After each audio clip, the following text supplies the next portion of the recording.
Olá, sejam bem-vindos a mais uma análise profunda. Hoje nós vamos mergulhar num tema que honestamente me deixou completamente fascinada. E eu confesso que eu também fiquei muito surpreso com o nível de detalhes que a gente tem para a conversa de hoje. Pois é, imaginem só analisar o código genético de um homem contemporâneo, um construtor que ergue domos solares hoje, lá na cidade de Curitiba. Certo? E aí, de repente, você descobre que as células dele carregam uma precisão histórica assustadora. É como se, dentro desse mesmo DNA, convivessem a organização de um nobre toscano do século XVII, a resistência biológica de um guerreiro da África Ocidental que sobreviveu à travessia do Atlântico e, bom, o conhecimento profundo da terra de uma matriarca indígena da Amazônia. É uma mistura e tanto, né? Com certeza. E a nossa missão hoje é justamente destrinchar isso. Como é possível que séculos de guerras, de fugas, escravidão e colonialismo colidam para formar a identidade, o genoma de uma única pessoa no presente? E o que torna essa nossa imersão tão rica hoje não é só a história em si, mas a qualidade das fontes que a gente cruzou. Nós temos os dados biológicos brutos de um teste de ancestralidade da Gênera, que pertence a esse indivíduo, o Júlio Carvalho, Exato, os dados brutos. mas eles não estão soltos no ar, certo? Não, de jeito nenhum. Esses dados não estão no vácuo. Eles foram combinados com uma pesquisa genealógica exaustiva. Uma pesquisa que usou inteligência artificial para resgatar séculos de história documental e que virou um livro memorial da família. O que é incrível, porque quando a gente cruza a biologia com a documentação histórica, os números do exame deixam de ser só números. Exatamente, para quem nos escuta ter uma ideia das proporções, o exame apontou 76% Europa, 13% América, 7% África e 4% Oriente Médio. E lendo assim parece só uma estatística fria, né? Sim, mas quando você cruza com os documentos, essas porcentagens viram rotas de fuga. Elas viram estratégias de sobrevivência. No fim das contas, a genética do Júlio serve como um microcosmo da própria formação do Brasil. É tipo pegar as grandes engrenagens da história mundial e ver como elas moem e moldam a vida das pessoas comuns. E para entender essa arquitetura genética complexa, a gente vai dividir a jornada em dois grandes pilares. Perfeito. Por onde a gente começa? Vamos começar olhando para a linhagem materna. É o que o material chama de pilar de mármore. Esse lado é representado pela mãe, a Antonieta Malvese, que traz a esmagadora maioria daqueles 76% de ancestralidade europeia. Ah, o lado italiano da família. Isso. E a grande ironia aqui é que, enquanto a maioria das famílias sofre para conseguir achar o nome de um bisavô, a história dessa linhagem materna está documentada com uma precisão cirúrgica por mais de 300 anos. Nossa, 300 anos é muita coisa. Sim, são 10 gerações rastreadas, voltando até o ano de 1688. É um nível de preservação documental que, francamente, beira a anomalia estatística, sabe? Totalmente. Porque a linhagem Malvese tem as raízes mais antigas lá na nobreza senatorial de Bolonha, isso lá no século XII.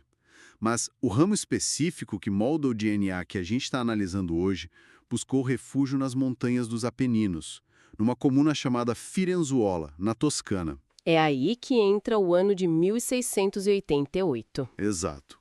O registro mais antigo e contínuo dessa base familiar lá nas montanhas é de um homem chamado Niccolò Malvese, nascido nesse ano. E o que o DNA nos diz sobre esse período é fascinante pela estabilidade. Estabilidade até demais, eu diria. Pois é, 94% de toda a carga genética da mãe do Júlio vem exclusivamente do norte da Itália, ali da região da Lombardia e de Mantua. Caramba, 94% só de uma região? Só dali. Isso mostra um padrão de comportamento muito claro. Por mais de um século, eles não eram nômades. Eles eram guardiões daquelas passagens montanhosas, pessoas profundamente enraizadas. Só que, bom, essa paz e estabilidade nas montanhas eventualmente bate de frente com a geopolítica da Europa, né? Porque entre 1793 e 1814, a Europa vira de cabeça para baixo. A Era Napoleônica. Sim, Napoleão Bonaparte decide invadir a Itália.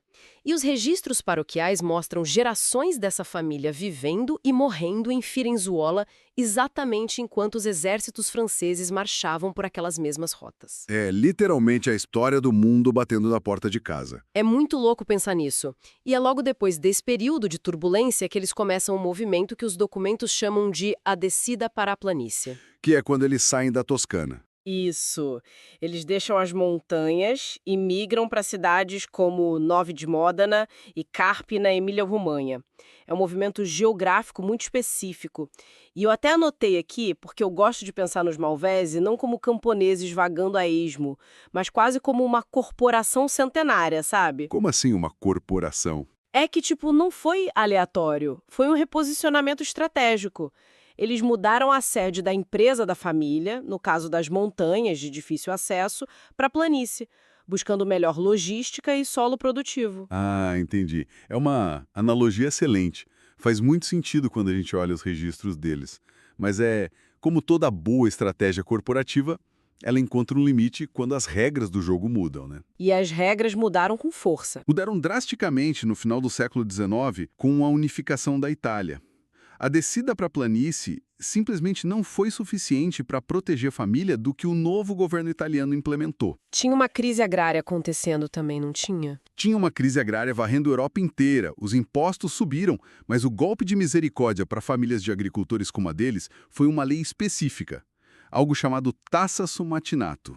Ah, o infame imposto sobre a moagem. Exatamente. E entender o mecanismo, a crueldade desse imposto é crucial para a gente entender por que eles abandonaram séculos de história em 1888 e vieram parar no Brasil. Como funcionava essa taxa na prática? A taxa Somachinato não era o imposto sobre a posse da terra, ou sobre o lucro da colheita. Era um imposto cobrado mecanicamente sobre o moinho de grãos. O governo instalou contadores mecânicos nas engrenagens dos moinhos de pedra, literalmente para contar quantas voltas a mó dava. Meu Deus, eles taxavam o movimento da pedra. Isso mesmo. O governo cobrava uma taxa com base na quantidade de cereais triturados. Imagina isso para uma família que vive da terra. O simples ato de transformar o trigo que você plantou e colheu na farinha para fazer o pão da sua própria família passou a ser violentamente taxado. É uma asfixia econômica, literal, né? O pão de cada dia virou um artigo de luxo tributado. O custo da própria subsistência ficou insustentável. E aí, a Grande Depressão Europeia derruba o preço dos grãos de vez. O que força a última grande realocação dessa nossa empresa familiar centenária? Eles fecham as portas na Itália, vão para o Porto de Gênova e, em 1888, desembarcam no Brasil para trabalhar nas fazendas de café em Mojimirim, no interior de São Paulo. Uma mudança em tanto. Sim, mas o que fica dessa herança materna é a estrutura. Porque tudo o que aconteceu com eles foi meticulosamente anotado por padres em pergaminhos, carimbado em passaportes e registrado nas hospedarias em São Paulo. Por isso o livro da família chama essa linha de pilar de mármore. Onde você olha, tem um documento assinado. Mas aí a gente vira a página. E quando a gente olha para a metade paterna desse código genético, O cenário muda completamente. o papel simplesmente desaparece. Os registros em mármore deixam de existir. É aqui que a genética se torna a única testemunha ocular que a gente tem. Ela entra para preencher os apagões que a falta de documentação apagou. E isso nos leva diretamente ao pai do Júlio, o Raimundo de Souza Carvalho, que nasceu na cidade de Batalha, lá no sertão do Piauí, o Mosaico do Sertão. Exato. Se a mãe trazia essa linhagem hiperdocumentada do norte da Itália, o pai traz uma biologia que é, na sua essência, a fusão de 3 continentes, operando sob pressão extrema no interior do Brasil profundo. E o jeito que a pesquisa chega nos números do pai é um trabalho de engenharia reversa muito inteligente. Sim, me explica essa matemática do DNA. É o seguinte: como Júlio, o filho, herdou exatamente 50% do genoma de cada progenitor, a biologia dá uma vantagem matemática para a pesquisa. Se o exame do Júlio mostra 13% de ancestralidade indígena e 7% africana, e a gente sabe com certeza que o lado italiano materno não tinha essas origens, Os geneticistas podem deduzir que essas porcentagens vieram inteiramente do pai. Precisamente. Multiplicando esses valores, nós reconstruímos o mapa genético original do Raimundo. Esse homem lá do sertão piauiense carregava em si cerca de 26% de ancestralidade nativa das Américas, 14% de origem africana e os 60% restantes de origem europeia. Ele nem precisava ler um livro sobre a colonização do Brasil. A biologia dele era o próprio documento histórico, não é? Era a história encarnada. Grupos são assinaturas genéticas que ficam ligadas aos cromossomos sexuais. Eles sofrem mutações muito raras e que são rastreáveis ao longo de milhares de anos. Certo. O haplogrupo EM2 traça uma linha reta, ininterrupta, de pai para filho até a África Ocidental, numa região que historicamente englobava a Costa da Mina e o Golfo da Guiné. O que isso revela de forma irrefutável é que o patriarca original dessa linhagem masculina direta não chegou ao Brasil com passaporte carimbado. Ele não passou por Gênova. Não, ele foi trazido num navio negreiro. E o mais estarrecedor é a resiliência dessa linhagem. Eles sobreviveram à brutalidade inominável da travessia transatlântica, resistiram à escravidão e depois ainda enfrentaram a lida extrema do gado no interior do Nordeste. O que me lembra de um detalhe muito visual dessa pesquisa familiar. O bisavô dessa linhagem faleceu em 1911 no meio da Caatinga, no Piauí. Trabalhando como vaqueiro. Isso, trabalhando como vaqueiro, usando aquela armadura de couro cru da cabeça aos pés.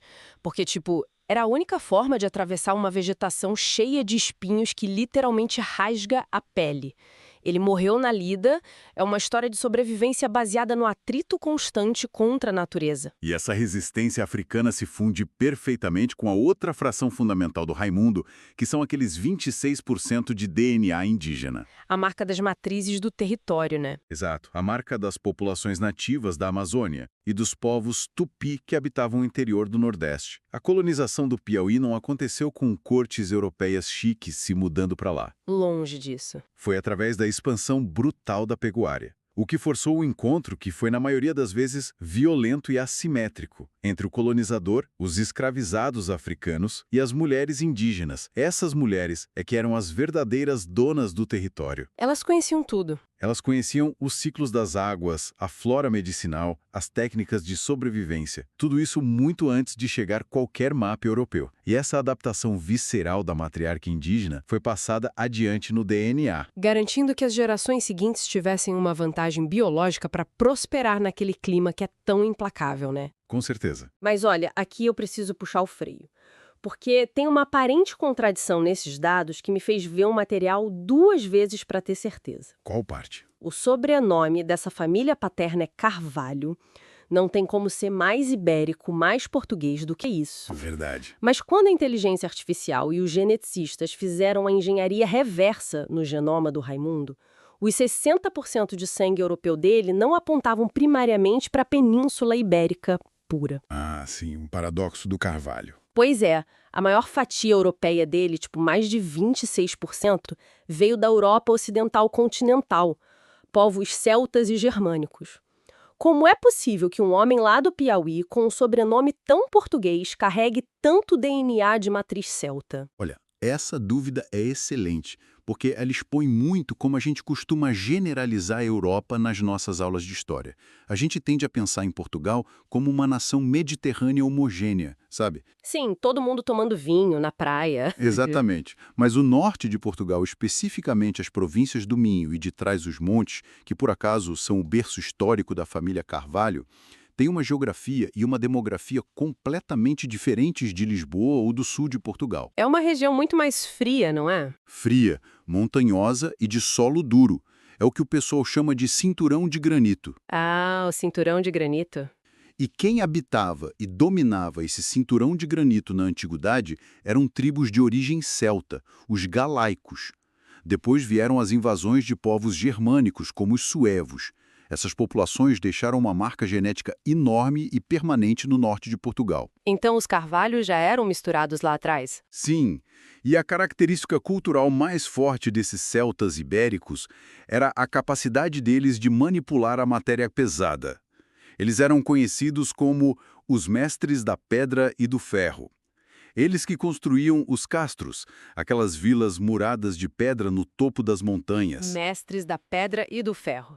Então, quando a corrente migratória portuguesa subiu os rios e desbravou o interior do Piauí, ela carregava, na verdade, essa genética predominantemente celta e germânica do norte lusitano. Nossa, o que torna a história hilária e muito poética ao mesmo tempo. Porque o pai, o Raimundo, ele passou a vida inteira trabalhando como o quê? Soldador industrial. Sim, o soldador. O homem literalmente não conseguia escapar do impulso genético dos ancestrais de derreter ferro e construir coisas. É como se a profissão estivesse codificada no sangue dele. É o que a gente falou, a alquimia genética.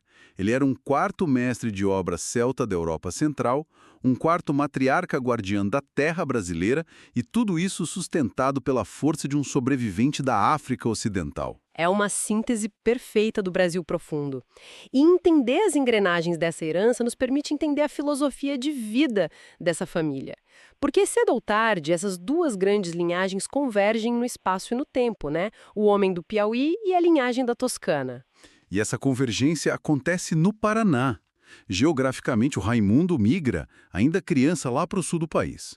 Na cidade de Sertanópolis, no norte do Paraná, a genética do sertão e a organização italiana finalmente se cruzam, e depois a família vai para Curitiba. Mas, além da geografia, o que me chamou a atenção foi a convergência de valores. O livro da família resgata uma citação marcante do Raimundo. Como um bom soldador que entende de estruturas, ele costumava dizer assim: mais fácil o sol mudar de rumo do que um justo mudar sua conduta. É uma frase forte. Muito forte. E a pesquisa diz que não é só um conselho de pai, né? Não mesmo. Essa frase é um reflexo direto de um componente genético muito específico que também apareceu no exame da Gênera e que ajuda a explicar essa rigidez ética. Os resultados do Júlio mostraram uma presença de 4 a 6% de ancestralidade sefardite e Mizraim. Judeus do Oriente Médio, do Levante. Isso. E o mecanismo histórico que explica como esse material genético milenar foi parar no meio do sertão do Nordeste é incrível. Estamos falando dos cristãos novos fugindo da Inquisição, certo? Exatamente. Durante a colonização, as capitais no litoral, como Salvador e Recife, tinham uma presença muito opressiva da Igreja e dos tribunais da Inquisição. E muitos judeus sefarditas, que tinham sido recém-convertidos à força lá em Portugal, migraram para o Brasil precisando de um lugar para sumir do mapa. E o sertão era perfeito para isso. Vasto, árido, longe do controle da coroa. Era o esconderijo ideal. Lá, eles se assimilaram à população local. Muitas vezes eles perderam as tradições abertas do judaísmo, claro, mas passaram adiante uma herança cultural focada na conduta ética inabalável. Uma sobrevivência silenciosa. Isso, focada no estudo e na família. E é por isso que o projeto genealógico, de um jeito muito inteligente, chama essa porcentagem de DNA de a estrela guia da família. E olha como essa estrela guia e a metáfora do sol, do Raimundo, chegam até os dias de hoje de uma forma quase roteirizada.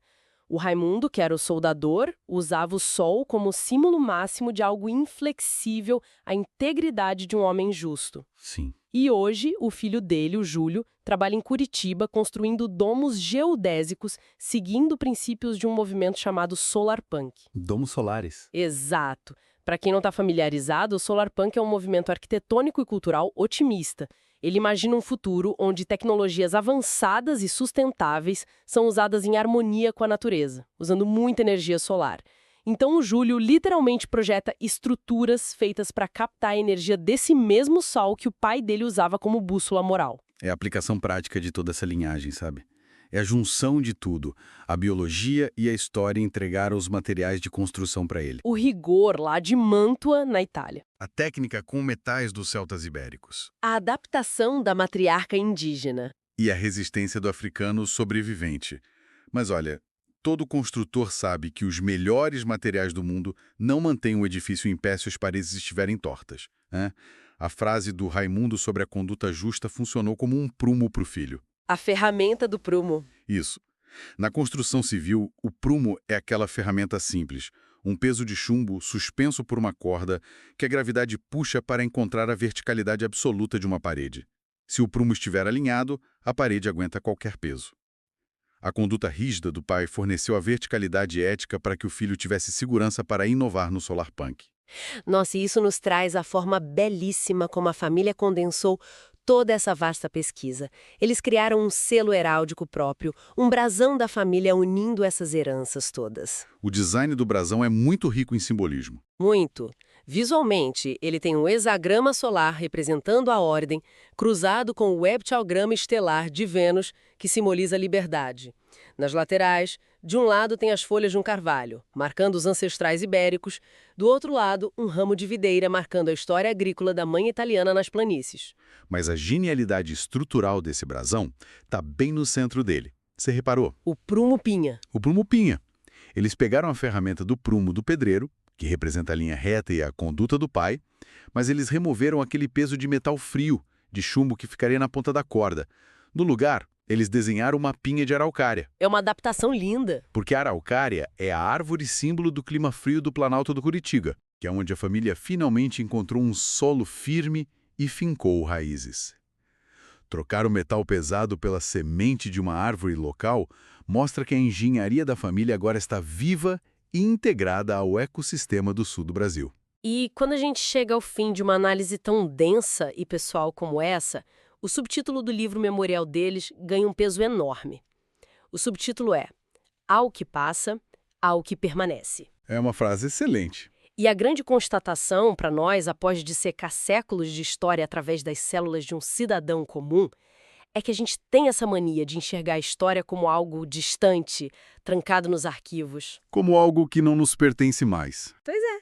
A gente acredita que a fuga das tropas de Napoleão, ou as perseguições da Inquisição, ou o tráfico de escravizados são só temas para cair na prova do colégio. Mas não, essa história não ficou no passado. Os mecanismos dessas migrações formam a nossa matéria-prima biológica hoje. É o material com o qual operamos no presente. E, sabe, se a gente observar o símbolo que ancora toda essa história no brasão deles, a semente da araucária, somos forçados a encarar uma perspectiva de tempo que humilha a nossa compreensão humana de história. Como assim? Nós nos maravilhamos hoje com a linhagem da mãe que preservou documentos de papel por 338 anos. Nós achamos incrível o DNA sefardita resistir a 500 anos de colonização. Sim. Mas a árvore de araucária, cujo símbolo o Júlio carrega no centro do brasão, existe nesse planeta há mais de 200 milhões de anos. Ela já estava aqui muito antes de os próprios continentes se separarem e formarem os mapas que a gente conhece hoje. Caramba! 200 milhões de anos? Perto disso, os 10 séculos de linhagem humana que a gente mapeou hoje são tipo um mero detalhe na linha do tempo. É um piscar de olho geológico, sabe? E essa escala gigante serve como um lembrete final para quem está nos acompanhando. Se uma árvore prosperou ao longo de milhões de anos, enfrentando eras glaciais com adaptação silenciosa, a provocação que fica sobre o nosso papel agora. Sobre nós como mestres de obras, não é? Exato. Nós somos o acúmulo genético de milhares de sobreviventes. Mas que tipo de fundações físicas, éticas e estruturais a gente está projetando hoje para garantir que o nosso próprio legado humano seja tão duradouro quanto a natureza que nos cerca? Fica aí a reflexão para quem nos escuta: o nosso código genético não é só um recibo das lutas do passado. Ele é o inventário de ferramentas que a gente recebe para tentar construir algo que não desmorone amanhã. Muito obrigada pela companhia nessa imersão e até a próxima análise profunda.